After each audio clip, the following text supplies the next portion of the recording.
if you win the tournament, no one's going to say, "Oh yeah, but they were boring." Yeah. Yes. 100%. That's all that matters. They're in the quarterfinals. That's what matters. That's it. Gary Neville, Jamie Carragher, and Trent Alexander-Arnold. Start Trent. Bench Gary Neville. Drop Jamie Carragher. Would you put him in a all-time England five-a-side? Because that's the next question. His decision is going off what he feels like he can get the best out of Phil Foden.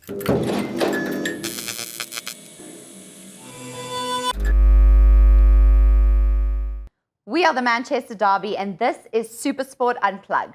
Today's episode features a star of the game, a prolific Premier League goalscorer, earning over 60 caps with England. And with Euro 2024 well underway, we get some expert insight from the man himself, Emile Heskey. Please welcome to SuperSport Unplugged. We are so happy to have you here. Woohoo! Thank you for having me. How are you guys doing? We are doing great. Fantastic. We are loving this tournament, and we are absolutely honored to have this time with you. We want to know how you've been. What have you been up to? How's things going? Yeah, good. Busy, keeping myself busy, especially with the Euros going on at this moment in time. It's really nice to have the tournament. Obviously, even better when England's doing well. Of course. We all know that. Yeah. So yeah, it's really good at the minute. Amazing. That's good. So obviously you're no stranger to big tournaments like this. You yourself played at the Euros. What are some of your best memories from that particular tournament? From the Euros, wow.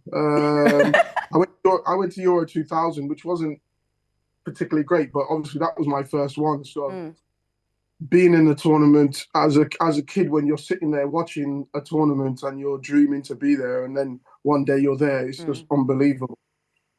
Being there with the best of the best and pitting your wits against them, it's just a great feeling. Ours didn't go too well, but being in the tournament was huge because as a kid you always dream, and then to finally get there, it's just amazing to have your family there watching, etc. Of course. I can just imagine the honor it must have been, especially also with the quality of players around you at the time as well. Like, it must have been a dream come true. Speaking of quality, It was. Again, you know, when you're actually watching someone, what would I have been, 22 or something like that? So some of the players that are around me are players that I looked up to and players that I aspired to be playing with and playing against and to be. And then suddenly I'm a teammate of theirs and we're going to a tournament. It's just, it was weird. I remember going on a plane once. This was when I was playing with England under 21s. And Ian Wright is an icon, especially within the black community. And all of a sudden, I'm on a plane with Ian Wright as kind of we 21s and the full first team used to travel together. And then suddenly I'm sat there near Ian Wright. I'm looking. I'm like, where's Ian Wright? And you're kind of starstruck. You don't know what starstruck is, but then you're like, you've got nothing to say, and he's coming over. He's quite a bubbly, and he's coming over saying, "Oh, Emile, how you doing?" And I'm like, "I'm fine." I'm barely breathing. Yeah, it's crazy, but it was a good experience. And then I went to 2004 again, got beat by France. Not a great experience in that, being beat by France. Again, you go to tournaments and your expectation in your head as well is you're winning that tournament. And that's an expectation for every footballer. Their thought process, I'll tell you this, every footballer's thought process is they're winners and they're going to win this game and they're the best. So going into every tournament, we had a thought process of that we're going to win it. We're winning this tournament. And then obviously when you get beat, it's like you're down for a couple of weeks. Yeah, the disappointment must obviously outweigh that expectation, I'm sure, quite a lot in those moments. Yeah, definitely. It's all part of the game. It is. It's the beautiful part of the game. Feel. Yeah. Just on the quality of the teams, I wanted to find out, based on your time playing international football versus today, do you feel like the gap has closed a little bit in terms of the higher ranked teams versus the lower ranked teams, and making it more difficult for like the favorites to actually go all the way? 100%. again, when you're looking at when I was playing Georgia, Yes. teams like that, they would be nowhere near it. Yeah. But they've got players that are outstanding. Players that are playing the Italian top Italian teams, not just in the Italian league, top Italian teams, and doing really well. Yes, look, Spain are Spain, and they in the end they outplayed them, but they caused them all sorts of problems. And this is the problem now. We all still think we're in the 90s, 80s, 90s, and early 2000s where you're coming up against these nations and you're thinking, well, I've never heard of them. I don't really know too many of their players. They're not that great. No, everyone's coming to win, and they're playing some really, really good football now. It certainly makes the tournament a lot more exciting now, I'd say, because it's quite unpredictable. But if we look at England in particular, obviously this team is stacked with individual quality. I mean, you have Jude Bellingham, who was La Liga Player of the Season, Phil Foden, Premier League Player of the Season, Harry Kane, just to name a few. What have you made of their performance so far in the tournament? It's been a tough season. It's been a long season for them, and now it's been a really tough tournament for them. Again, this is one of the key things as well, is the weight of expectation on you when you've come out of a season that has been record breaking for both of them, and for a lot of the players in the national team. So the weight of expectation is there, not only from yourself, from the fans, from the actual the nation. Yeah. If you look at, they've gone to a semi-final, they've gone to a final. But the weight of expectation, especially when it came after I think it was the Euros where Roy Hodgson was in charge. When it came after that, expectation was that low that all the fans just wanted to enjoy it, go and have a couple of, just go and enjoy it. So now there was no expectation, just go out and play with nothing on their back. Same again the next tournament. Now this tournament, it's like, well, we've gone to a semi, we've gone to a final, we're nearly there. You've got to go and win it. And I think that weight of expectations there, especially with the season some of them have had.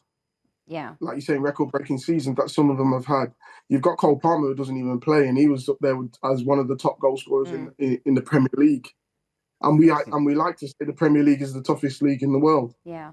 So you've got a player that sits on the bench that was, I think he was second or third top goal scorer in the toughest league in the world, and he can't get in the side.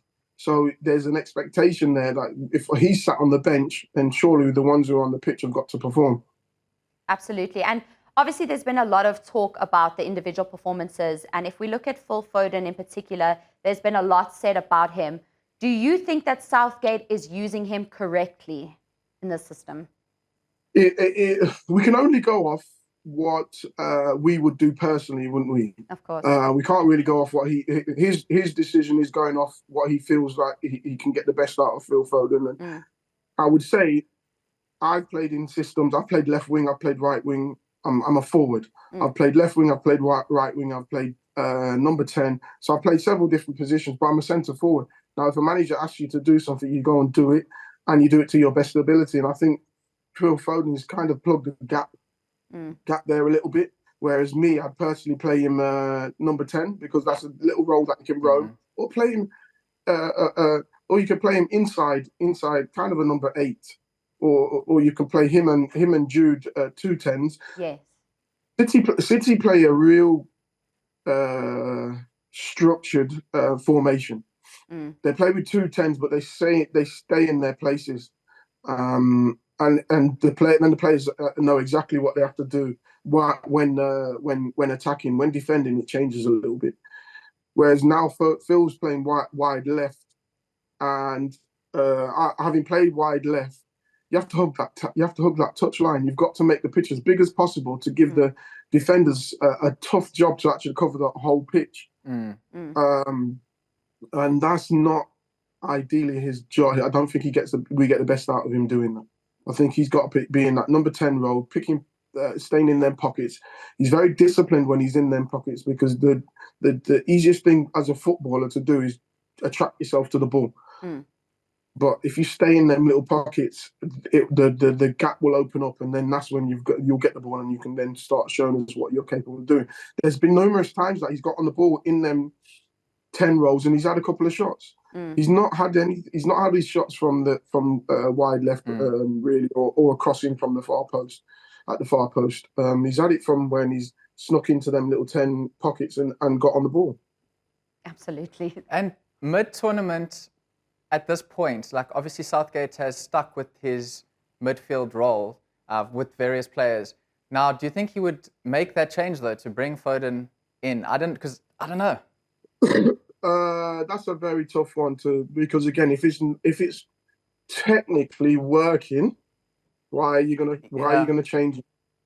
And that's the problem that you're gonna have. They're in the quarterfinals, and they've won 2 games and drawn 2. So technically, and they've conceded 2 goals, haven't they? So technically, it's worked. Yes.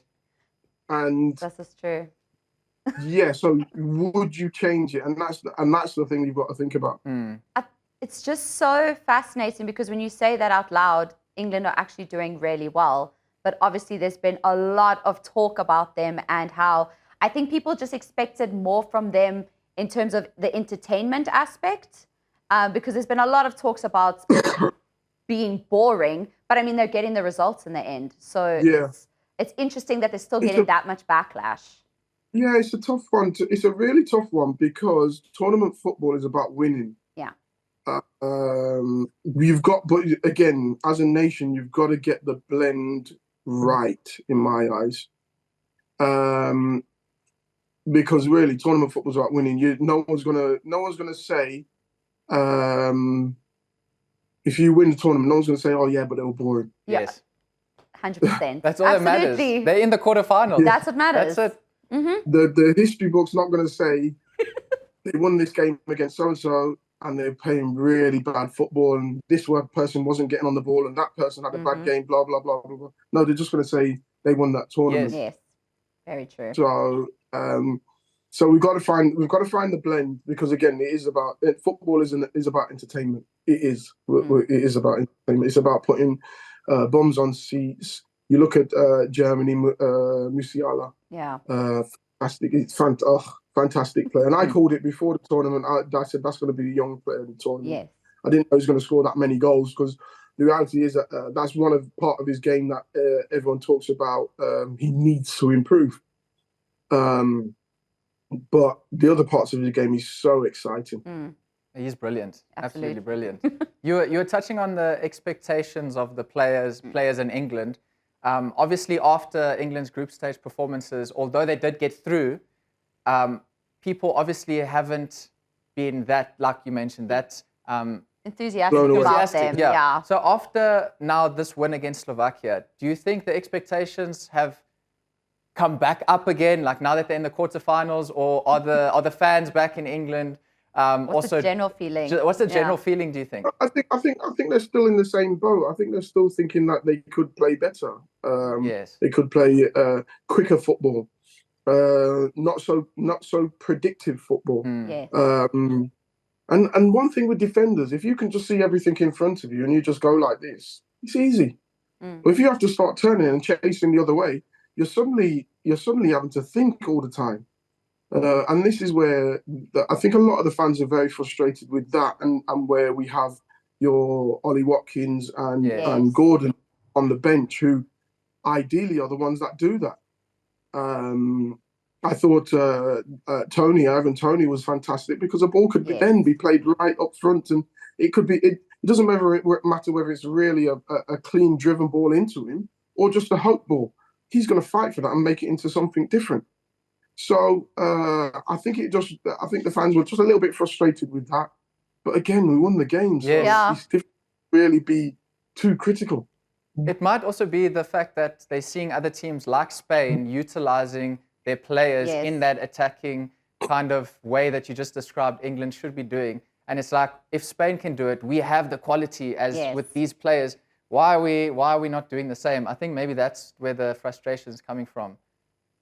But again, I think you picked on Spain there, but it's difficult it's difficult to put yourself in the same bracket as Spain as such, because with England you've got all these different clubs, all these different players coming from all these different clubs with all these different philosophies.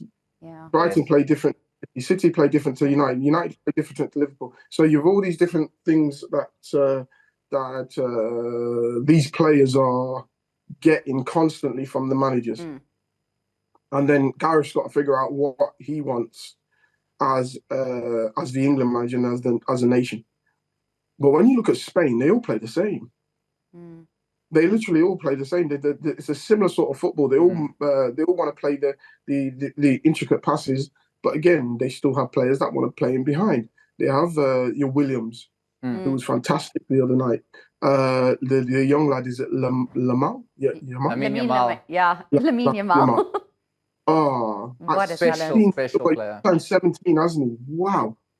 To go on a stage like that, and this is why I talk about Kobe, Maino, and I was lucky enough to play with Wayne Rooney at that time as well. Michael burst on the scene. You need a player like that, a young player, good enough, because they don't think too much. Yes. They just go do. Yes. They know that they can take you on, and it's just okay. Well, I can take him on. They're not thinking, if I give the ball away, what's going to happen? Do I have to track back and no? It's like, well, I can take him on. Let me just take him on.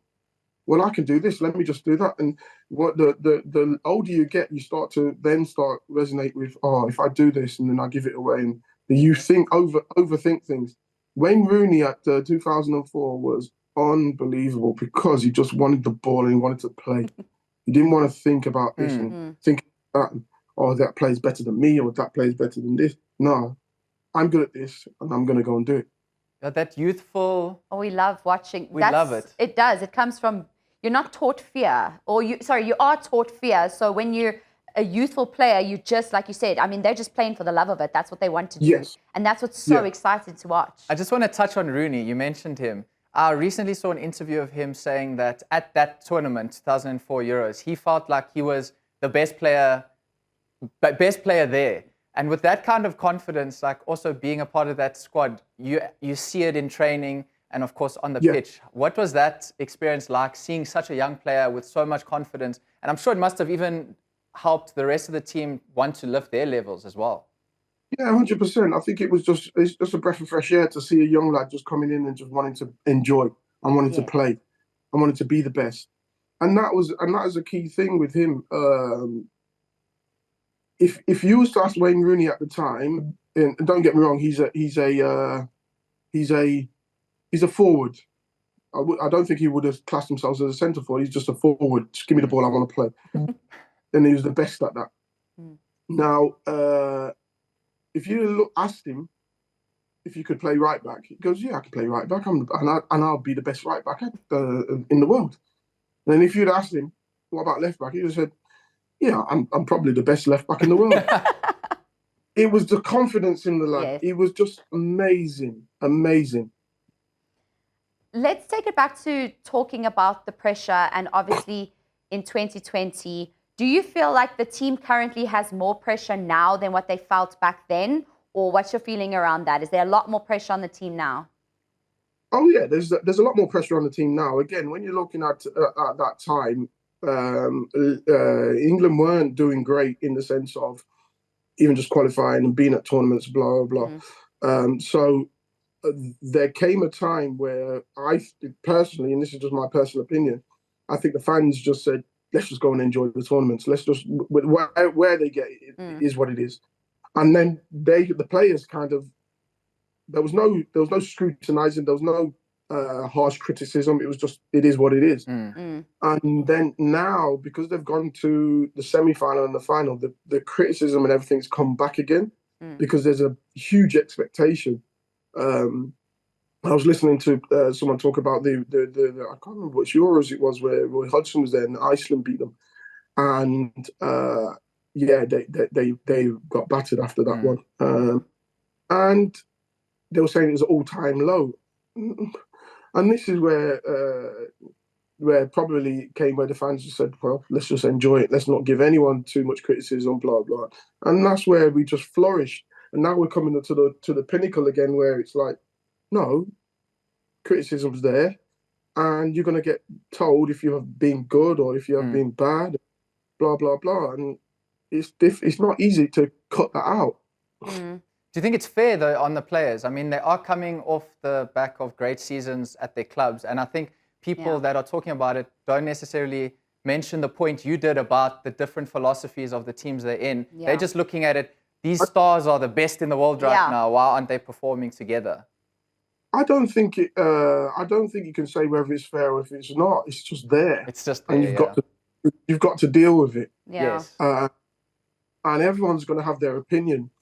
But the reality is you've got to put in performances because like I said before, football's an entertainment sport. And your fans are going to be aggrieved if you don't put in the performances. It's for whether you want to listen to it or not. It is up to you. But, of course. They're going to have their opinions. And the worst thing for this generation to my generation, ours was just in the papers. Theirs is in their hand. Theirs is in their hand 24/7. Yeah. Whether they want to read it is up to them, but it's in their hand 24/7. And it's very difficult to ignore it. I mean, they're like one of the biggest teams in the world that everyone's speaking about. If you go on social media, it's there, you know. So they would honestly need to like not be on the phone at all. Well, the thing is, it's tough because, again, it's the human psyche, isn't it? There could be 6 million people saying that you're the best person in the world, and then that one person that says you're crap or you're this or you're that. That's the person you're going to focus on, not the 6 million that is telling you you're great. Yes. Very true. So I just want to take it back to your time at the Euros. So you had only been in the England team a little over a year before you were called up to Euro 2000. You did touch on this a little bit, but do you remember how you reacted to finding out you'd be part of Kevin Keegan's squad? Yeah, look, I think it was just amazing for me personally. Having been at Leicester and then moved to Liverpool, and then to be called up into the Euros. Obviously, having had a decent enough season, but you're still surprised because I look at some of the forwards that I was up against, and a lot of them were getting a little bit older. So that's, you could say that. But I was up against some amazing strikers that were scoring a lot of goals. Robbie Fowler being one of them. And then to be called up into, but I was given something different because I was a runner with the ball. So you try and mix it up a little bit. Alan Shearer was the main goal scorer. He's the main man, and then Michael Owen was the golden boy. So you're kind of fighting with the rest of the places. But to be picked like that is just a dream come true, really. You know, like I said before, you watch these tournaments and you just pray and hope that you can emulate some of the people. John Barnes was one of my idols. You just pray that you can emulate someone like John Barnes and go to one of the tournaments. And how did you find out at the time? Like, was it a surprise for you? How was it? They send you a text message and they give you a phone call beforehand, and then it gets released. So wow. I'll give you a funny story. I'll give you a funny story on that. So that's how they kind of release it to you in as players. So I was out of the national team for about 4 years and got called back up in early 2008, probably late 2007, early 2008. And I got a phone call and I didn't recognize the number. So I was sat there, I was in the car with another player, and I was sat there thinking, I don't know who this number is. So in the end, I answered it. He goes, "Hi, Emile, it's Steve." I went, "Hi, Steve." He went, "It's Steve." I went, "Yeah, hi, Steve. How you doing?" He goes, "It's Steve McLaren." I went, "Oh, okay." Oh, hi, Steve. and I thought it was someone pranking me. Because at that time, there was this big thing that players do stupid things. So basically, there was this thing where you used to be able to text someone and pretend to be someone. You could actually take their number and pretend to be them. Sure. So they used to pretend to players used to text, say pretending to be the manager, text you and tell you to come to the front of the bus. I need to talk to you. So you'd be standing there at the front of the bus next to the manager, looking at him. He'd be like looking at you and saying, you'll be looking at him, he'll be looking at you and saying, well, what do you want? So there's little pranks like that they're playing. So I thought that it was like someone pranking me. And I nearly hung up on him. But he was actually calling me back. Calling me up, sorry, to go and play for England. Wow. That's a cool story. Yeah, that's hilarious, actually. This next question is one that a lot of former England players have been asked, and we'd love to get your opinion. So, based on the golden generation of England, why do you think they weren't successful? There's several things. You got France and you got Brazil. The opposition. Short and sweet, yeah. We say golden generation. I'll just give you my year, and I tell everyone this. I always say this. I'll just give you my age group of France. So Thierry Henry, Trezeguet, Anelka, William Gallas, Mikel Silvestre, Ousmane Darboe, Willy Sagnol. There's 7 players from just my age group who went on to win the Euros and World Cup. That's just my age group. And then you add in Zidane, Vieira, Petit, Desailly, Leo Thuram. And you can go on and on and on. Yeah. You know, and then you look at the World Cup that I feel that was the closest for me to winning. We had Michael Owen, fantastic Ballon d'Or winner. They had on the pitch Ronaldo, Rivaldo, Ronaldinho up front, all Ballon d'Or winners. And then they had on the bench Kaká. That's crazy. Ballon d'Or winner. That's crazy. So I think, look, we always say golden generation, but you've got to respect the opponent as well, of where they were at the time. I suppose the media only focuses on their own nation, and I think because seeing the success that they have with their clubs, it goes back to that expectation again. Look, I think they success with their clubs again. It was probably Man U were the biggest success at the time, and they probably had the majority of our squad. But the others was probably Arsenal, but that was French. Yeah. Yeah. So I just want to, you mentioned the World Cup. I just want to go back to the 2010 World Cup, because you were selected for England squad at 4 major tournaments, including that one. So what are your memories of South Africa in terms of like the atmosphere, our stadiums, or the supporters? Like, is there anything that sticks out to you from that particular tournament?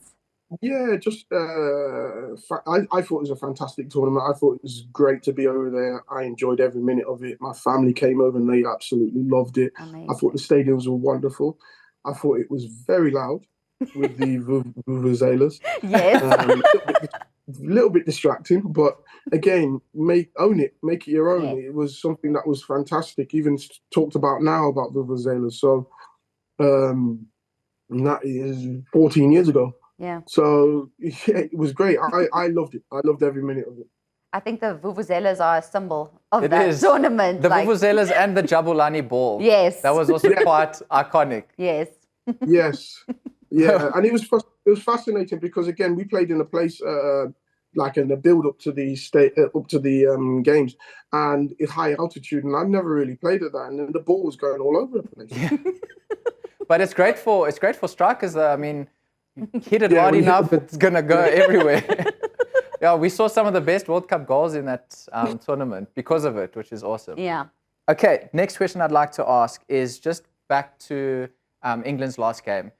95th minute, England equalise. Did you think before that it's over, it's not coming home? Like, how did that feel?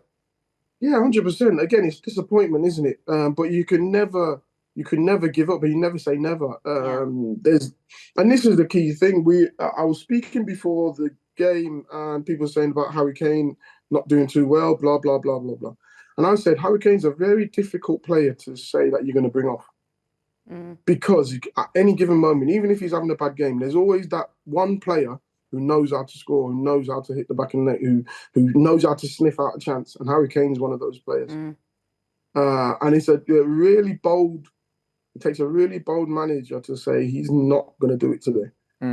Because Harry Kane is one of those players. I played with Michael. Michael was definitely one of those players you do not bring off. Well, I mean, you wouldn't, like with Kane, you wouldn't be England's all-time top goal scorer if you weren't a player that can score at any moment. So I think you're 100% spot on with that. So now we want to look to the next game against Switzerland, where a lot of people actually thought that Italy would have been the better opponent for England to face.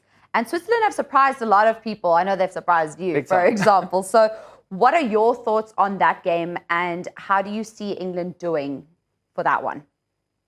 Again, they've shown us throughout the tournament, England, that they could dominate possession, but it's about penetrating. So it's going to be tough to penetrate Switzerland, and they are very quick on the break. So you've got to be really focused at both ends of the pitch. How do I see it going? I'm always gonna back England, but as the tournament showed, you don't know what you're gonna get. Yeah, absolutely. You're really hoping they put on a performance and they really blast out the box and they dominate the opponent, but they haven't done that. Yeah, it would be the perfect time though. Now in the quarterfinals, it's the perfect time to peak. You would hope so, but again, you don't know what the manager's gonna. Is he gonna change stuff? Yes. I don't think he will change too much, unless there's injuries. Yeah. So I'm guessing it will go with the same.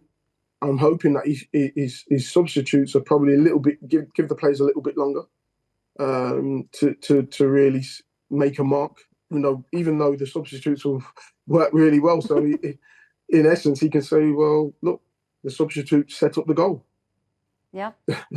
Facts, actually. Definitely. Can I ask you for your prediction for that game? Your goal? Scoreline. I think I'm gonna go 2-1. I can't see us scoring loads of goals, but I'm gonna go. I do see us conceding. 2-1. Yeah, I'm gonna go 2-1. That's a safe England. one. Yes. That's a good one. Now we have a couple of games to play with you today. Okay. So you must have heard of start, bench, drop. So which player would you start? Yeah. Which player would you bench? Which one would you drop? So Ashley's going to get started there. Let me get started. So first up, we have Harry Kane, Wayne Rooney, and Alan Shearer. Oof. I know. We started off really tough. I would start Wayne Rooney.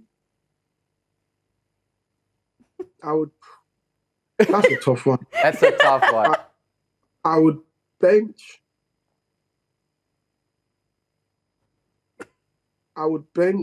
Harry Kane and drop Alan Shearer. That was a tough one. Yeah, I didn't even know how to answer that one. It's a very tough one. I'm not sure any of them are going to get any better. Just a fair warning. But okay, next up, we've got Frank Lampard, Jude Bellingham, and Steven Gerrard. Start Stevie G.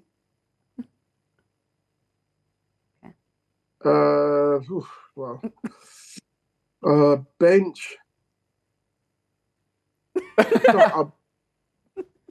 I'll bench. I'll bench Jude, drop Frank. The next three, we have Declan Rice, Paul Scholes, and Paul Gascoigne. Start Paul Gascoigne, bench Paul Scholes, drop Declan Rice. Now we're moving to centre-backs. We have Rio Ferdinand, John Stones, and John Terry.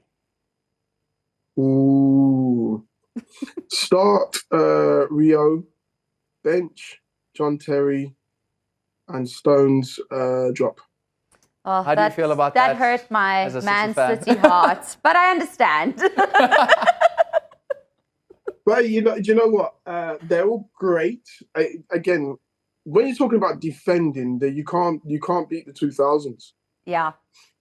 See, when you're talking about just defending, with just defending, you can't beat the 2000s.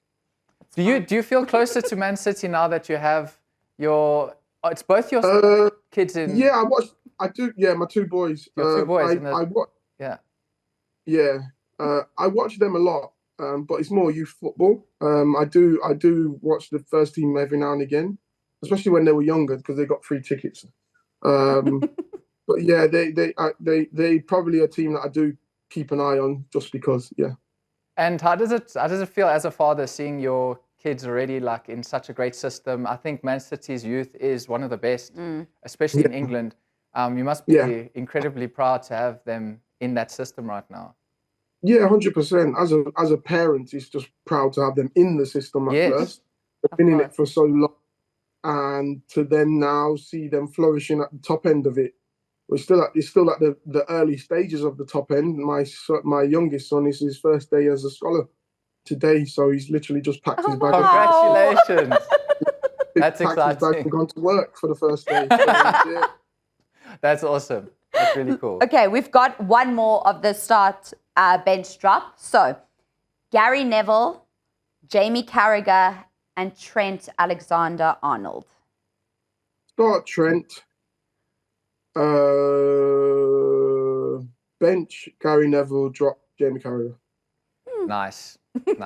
I like that. I'm a Man United fan, so he was like, yay.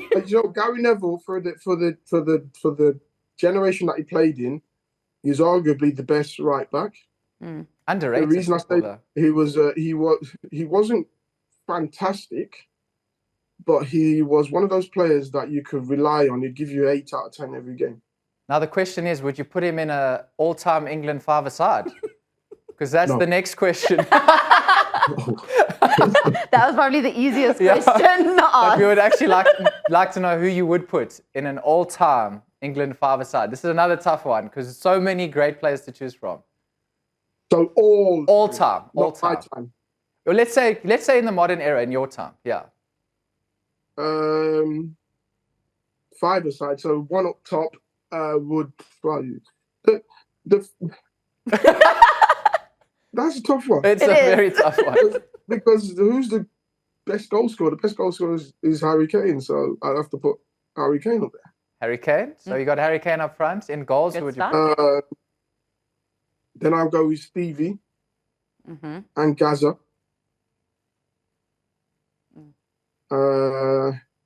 At the back, I would go. Do you know what? I'm going to go solid. I'm going to go Sol Campbell. Solid. And then I'll go David James in goal. Okay. And Southgate as the manager. You can pick any manager. Any manager. Who would be the manager? Why can't I be manager? You can be manager. There you go. I could be player manager. I love it. Sorted. I got out of that one good, didn't I? You did. Okay, so we just want to take it back to Euro 2024. So we had mentioned France earlier, and obviously arguably the best player in the world at the moment, Kylian Mbappe. He obviously got injured, and now he wears a mask. And it just so happened that the first game he wore that mask, he scored his first Euro goal. Now, do you think the mask is the power, or is it just Kylian? The mask of Zorro. Look, it's Kylian. At the end of the day, what a player!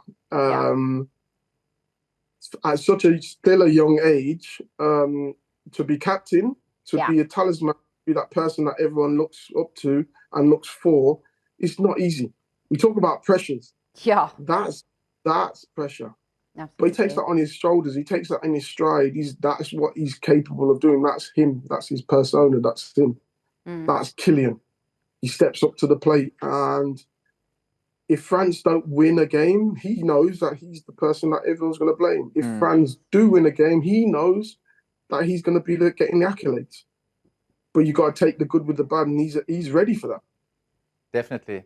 Absolutely. Do you mind ranking some of these goal-scoring machines that we're about to mention? So we can give them a mark out of 10, let's say. So, for example, let's start with Kylian Mbappe. As a goal scorer, out of 10, what would you give him? Well, I don't know what you're giving me next. Okay. Okay, so I'll give you... Okay, we've got Harry Kane. Okay. We've got Lewandowski. Yeah. We've got Osimhen. Yeah. Son Heung-min. And Paul Gascoigne. We've thrown him in there too. As a goal scorer. Well, I put Kylian at the top. Harry Kane. Lewandowski. Who was the others? Then there's Son, Osimhen, and Gascoigne. Well, I put Gaza. I put Son at the bottom, Gaza, and then Osimhen just above him. Okay. I think that's a pretty good list. That is a pretty good list. Now, just to touch on your career, who was the toughest opponent that you faced? I would say Sol Campbell. Again, just a solid defender, quick, strong, could play out from the back, could run with the ball, just an all-rounder. So, and I'm a big lad, but he's bigger than me. And what about a player in today's England squad you would have loved to play alongside? Ooh. Lots of options. Do you know what? I'm gonna be selfish and say Trent. Trent. Okay. Only reason why, just crosses. Yes. Yes. Yeah, he'll put it perfect on a plate for you. Yeah. So I'm gonna be selfish and say Trent because of the crosses. Absolutely. And then, who is the best player that you've ever played alongside? I'd say Steven Gerrard. Talisman, leader, all-round great player on and off the pitch. Amazing. Good ones. We have a few personal questions now. We want to find out 3 things that you would love to still tick off your bucket list, something that you haven't done yet that you've been wanting to do. It can be absolutely anything. I'd love to go to Brazil. I've never been there before. Okay. I'm not a skydiver, so I'm not doing any of that. That's fine. Probably somewhere in Africa. I'd love to go to like another, like Rwanda or somewhere like that in Africa.